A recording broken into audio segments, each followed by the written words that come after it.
After the war, the Allies continued to blockade Germany, and the returning troops who marched through Munich, the capital of Bavaria, were shocked to discover how much their families were still suffering. Millions of Germans were hungry, and thousands more were dying of tuberculosis and influenza.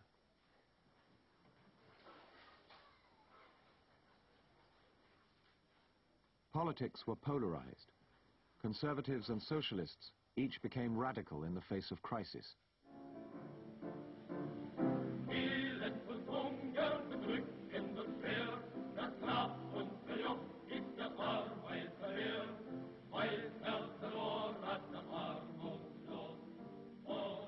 With the whole of Germany in turmoil in the spring of 1919, the unrest in Munich resulted in a left-wing takeover of the city, the Räterepublik.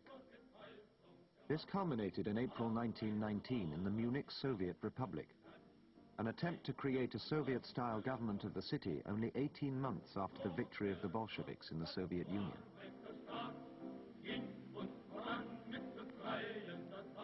Government troops were sent in to quash the rebellion, and there was open fighting on the streets of Munich.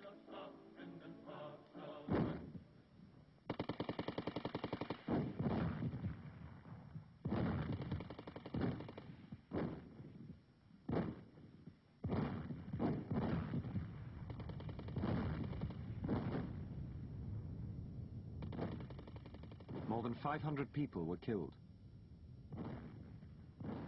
The soldiers were supported by the Freikorps, right-wing mercenaries paid for by the government. In Munich, there were cases where the Freikorps simply shot members of the Räterepublik out of hand.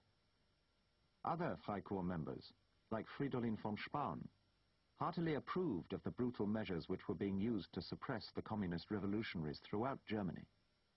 Es klingt vielleicht sehr roh, aber ich konnte ihnen keine Tränen nachweinen. Es war der gerechte Lohn.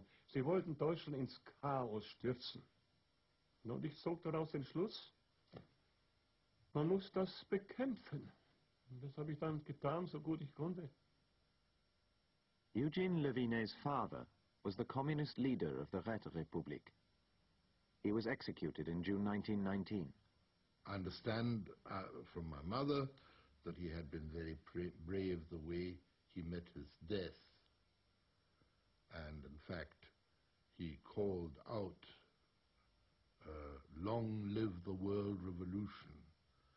And I realized that an honorable person would die sooner or later, either on the barricades or put up against a wall and shot. Eugene Levinet's father was Jewish, and the anti-Semitic prejudice of those on the right was further fueled by the fact that of the leadership of the Räterepublik, most were Jewish. Sodass natürlich in Deutschland allmählich der Eindruck entstand, ja, Bolschewismus und Judentum ist dasselbe, so ungefähr. Dass sich allgemein eine anti-jüdische Stimmung verbreitet hat, das finde ich sehr natürlich.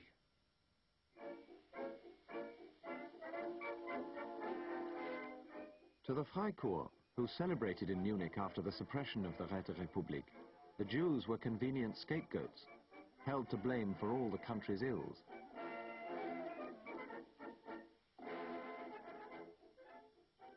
And the Freikorps